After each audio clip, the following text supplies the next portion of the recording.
BJP ये बताने से कासिर है कि नरेंद्र मोदी बहैसियत वजीर आजम हैदराबाद की तरक्की के लिए कितना पैसा दिया, हैदराबाद के डेवलपमेंट के लिए, हैदराबाद के रोडों के वाइडनिंग के लिए, फ्लाईओवर बनाने के लिए, नई पानी की लाइन डालने के लिए, नई ड्रेनेज लाइन डालने के लिए कितने पैसे दिए। बीजेपी के पास इसका जवाब नहीं है। जब हैदराबाद में 100 साल के बाद बारिश हुई और सैलाब आया, आज बीजेपी एक पैसा नहीं दी हैदराबाद। जो 10,000 रुपये के लिए गरीब आवाम परेशान थी, जिसको यही लोग जाकर बंद करवाए। अगर मोदी की हुकूमत हैदराबाद की आवाम की फाइनेंशियल हेल्प करती तो गवर्नमेंट के ऑर्डर के मुताबिक जिसके घर में पानी आता है उससे उसके घर के सामान का नुकसान होता है, उसको कम से कम 80,000 से 1 लाख रुपये मिलते। मगर बीजेपी एक पैसा नहीं दी।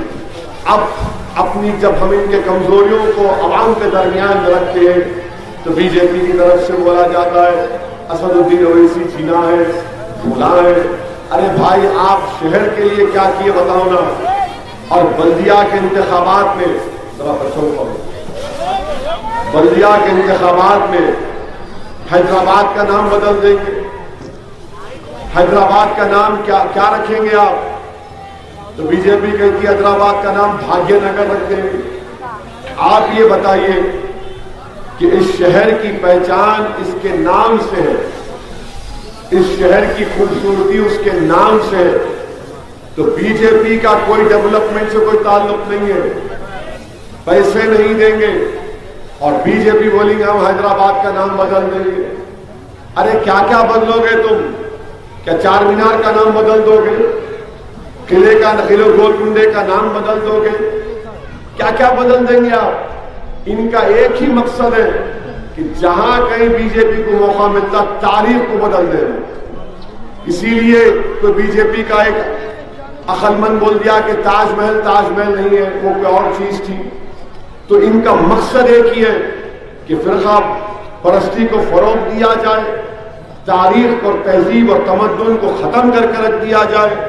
मेरी आपसे गुजारिश इतनी है कि जो हैदराबाद से मोहब्बत करता है हैदराबादी, उसको अपनी तारीख को बचाना है, अपनी तहजीब को बचाना है, अपनी जबान को बचाना है। आप अंदाजा लगाइए कि यहां पर जो उर्दू बोली जाती है वो मुनफरिद उर्दू बोली जाती है। वो ऐसी उर्दू आप दूसरे मुल्क हिस्से में जाएंगे तो लोग जरा हंसेंगे भी सुन के हमारी जबान को। तेलुगु, यहां की तेलुगु आंध्रा के तेलुगु से मुख्तलिफ है, उसमें बहुत से दखनी अल्फाज भी इस्तेमाल होते हैं। तो इसीलिए आप तमाम से मेरी अपील है कि शहर को, इस शहर की खूबसूरती को बचाइए। और 6.5 साल हुआ तेलंगाना बनकर, यहां पर अल्हम्दुलिल्लाह कर्फ्यू तो दूर की बात, एक टेंशन का माहौल भी पैदा नहीं हुआ। और काबिल मुबारकबाद हैदराबाद की आवाम जिन्होंने शहर के अमन को मजबूत किया। यकीनन क्रेडिट मिलना चाहिए पुलिस को भी और मजलिस इत्तेहादुल मुस्लिमीन को भी। मैं जब निजाम कॉलेज में पढ़ता था, मेरे पास एक एसडी मोटरसाइकिल थी। सैयद यूसुफ साहब पहली मर्तबा जब रुकने बल्दिया बने यूसुफ साहब, तो एक बल्दिया का बाई इलेक्शन हुआ था। उस बल्दी हल्के का नाम राजदार खां पेट था।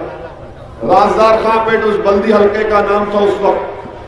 तो जब पोलिंग का दिन था, मैं अपनी मोटरसाइकिल पर जा रहा था तो मेरे सामने मैंने एक शख्स को देखा कि उसको किसी ने आकर चाकू से मारा, हाथ कट गया था। तो मैं उसको अपनी मोटरसाइकिल पर बिठाकर मेरे ख्याल से कुछ उस्मानिया दवाखाना, याद नहीं आ रहा, दवाखाना लेकर गया। आज तक मुझे याद है उस इंसान के हाथ से जो खून बह रहा था। मैं आपसे अपील कर रहा हूं कि वो माहौल नहीं पैदा होने देना। इलेक्शन आएंगे चले जाएंगे मेरे भाई। ये कारवान की सल्लाह जमीन ने 1980 और 1990 में बहुत सी चीजें देखी। और मैं आपसे वादा कर रहा हूं कि अल्लाह मुझे जब तक सियासत में रखेगा, जिंदा रखेगा, मैं कभी भी शहर में या कहीं पर भी 80 और 90 के माहौल को पैदा नहीं होने दूंगा। ये जो मासूम बच्चे बैठे, इनका मुस्तकबिल हमको अच्छा रखना है। इनके दिमाग में अच्छी चीजें डालना है। अगर एक 18-19 साल का सदुद्दीन ओवैसी जब वो मंजर देखा तो आज तक मेरे आंखों में वो मंजर है। मैं नहीं चाहता कि इन बच्चों की आंखों में उस तरह के मंजर दिखाई दे। इसीलिए मेरी आपसे अपील है कि मुत्तहिदा तौर पर अपने वोट का इस्तेमाल करिए, पतंग के निशान पर मोहर लगाइए। मैं हमारे जो मजलिस को नहीं चाहते उनसे भी अपील कर रहा हूं, आप मजलिस को मत चाहो मगर काम तो देखो हमारा। हम काम की बुनियाद पर आपसे अपील कर रहे हैं कि हमको वोट दो। हमारा सियासी दफ्तर दारुस्सलाम साल के 12 महीने खुला रहता, हफ्ते में 6 दिन, और वहां पर हम किसी से नहीं पूछते कि तुम्हारा नाम क्या है, मजहब क्या है, जात क्या है, फुला क्या है। हर कोई सामने आकर मजलिस के एमएलए अराकीन बल्दिया से मुलाकात करता है। अगर एमएलए एमपी काम नहीं किए तो उनसे बहस भी करता है और हम उनका काम करने तैयार रहते हैं। मेरी आपसे अपील है कि मजलिस के हक में अपने वोट का इस्तेमाल करिए। और जिन हजरात को 10,000 रुपए की स्कीम में पैसे नहीं मिले, मैं आपसे वादा कर रहा हूं कि इंशाअल्लाह ताला 4 तारीख के बाद हम तमाम लोगों के घर के डिटेल्स लिए हैं। मजलिस के जिम्मेदार मी सेवा में उनके नाम डाल देंगे, उनका बैंक अकाउंट का नंबर भी आपने हमको दिया है। डायरेक्ट रास्त उस अकाउंट में आपके पैसे आएंगे, ये हमारी कोशिश होगी। हम आपसे वादा कर रहे हैं, मगर ये वक्त आपको अपने वोट के इस्तेमाल करने का है। बड़ी तादाद में अपने वोट का इस्तेमाल करिए। मजलिस की कामयाबी के लिए अल्लाह की बारगाह में दुआ भी करिए कि अल्लाह सुब्हानहू व तआला मजलिस इत्तेहादुल मुस्लिमीन को अज़ीमुश शान कामयाबी से नवाज दे। आप ये भी देख रहे हैं कि कैसे मजलिस इत्तेहादुल मुस्लिमीन के खिलाफ तमाम तरीकों से कुछ ना कुछ बोला जा रहा है, कहा जा रहा है। और हैदराबाद के एमपी के ताल्लुक से इतनी नफरत कि असदुद्दीन ओवैसी को जिना कहते हैं। आप बताइए मेरी क्या गलती है? अगर मेरे मरहूम वालिद और मेरी मां ने मुझे तालीम के जेवर से आरास्ता किया, मुझे कायद ने बरतानिया लंदन भेजाकर 12 लाख की डिग्री हासिल किया मैं पढ़ लिख कर, तो इनको तकलीफ है, इनको बड़ी तकलीफ है और इसीलिए जिन्ना कहते हैं। आप बताइए कि मैं मुल्क की जमहूरियत को मजबूत कर रहा हूं। मेरी लड़ाई इंसाफ की है, मजलिस की लड़ाई इंसाफ की है। मजलिस मजलूम अवाम के साथ खड़े रहती है, चाहे उसका मजहब कुछ हो। जो मजलूम होगा वो हमारी आंखों में मजबूत होगा। ये मजलिस की हमेशा पॉलिसी रही। मजलिस कभी फिरका परस्ती का ना साथ दिया ना फरोग दिया। हम अपना हक चाहते, हमारी लड़ाई हिस्सेदारी की लड़ाई है, हमको हमारा हिस्सा मिलना चाहिए। हम इख्तिदार को इसलिए हासिल नहीं करना चाहते कि हमारी नशोदनुमा हो या हमारी मकबूलियत में इजाफा हो। अगर असदुद्दीन ओवैसी हैदराबाद का रुकने पार्लियामान बनकर भारत की लोकसभा में जाता है तो वह अवाम का नुमाइंदा बनकर जाता है। इसीलिए आपने देखा कि जब CAA का काला कानून नरेंद्र मोदी की हुकूमत लेकर आई तो पूरी पार्लियामेंट में अगर किसी ने उस कानून को काला कानून करार दिया, हमारे मुल्क के आईन, संविधान और कॉन्स्टिट्यूशन के खिलाफ करार देकर उसको फाड़ दिया, तो उसका नाम मजलिस इत्तेहादुल मुस्लिमीन था। इसीलिए मजलिस से मुखालिफत है कि बीजेपी के बड़े बड़े लीडर रोज कोई ना कोई आ रहा है। अब खाली डोनाल्ड ट्रंप को बीजेपी लाना बाकी है। सब आ गए, कल भी आ रहे सुना में, आओ बाबा आओ, दूल्हे भाई की बारात देखो इंशाअल्लाह।